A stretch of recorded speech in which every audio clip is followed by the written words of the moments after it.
Hello BTech bros, welcome to Python reel 2. ఇప్పుడు ఒక user నుంచి ఇన్పుట్ ఎలా రిసీవ్ చేయాలో నేర్చుకున్నాం. లైక్ యూజర్ నేమ్ కావచ్చు ఆర్ యూజర్ ఏజ్ కావచ్చు. So let start with name.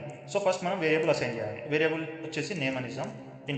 Input ఏం చేస్తుందంటే యూజర్ నుంచి డేటా రిసీవ్ చేసుకుంటుంది. నెక్స్ట్ వేరియబుల్ అంటే ఏంటంటే వేరియబుల్ అనేది డేటా స్టోర్ చేసుకుంటుంది. సో నెక్స్ట్ డబుల్ క్వెట్స్ మీద మనం ఒక స్టేట్మెంట్ పాస్ చేయాలి. Like enter your name. That's it, simple. Next print చేసేయడమే. ప్రింట్ వేరియబుల్ నేమ్ వచ్చేసి నేమ్ ఎగ్జిక్యూట్. సో అవుట్పుట్లో ఎంటర్ యువర్ నేమ్ వస్తుంది. ఇక్కడ యూజర్ వచ్చేసి యూజర్ నేమ్ ఎంటర్ చేస్తారు. Like ABCD. That's it, execute. ఇప్పుడు ఏజ్ ట్రై చేద్దాం.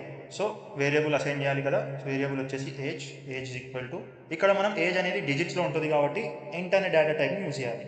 So int rounded brackets. Next input assign చేయాలి. Input rounded brackets double quotes. So double quotes మధ్యలో enter your age. That's it, simple. Next print variable name వచ్చేసి age. That's it, execute. Enter your age. My age is 23. Simple. Content నచ్చితే follow కొట్టడం మర్చిపోకుమా.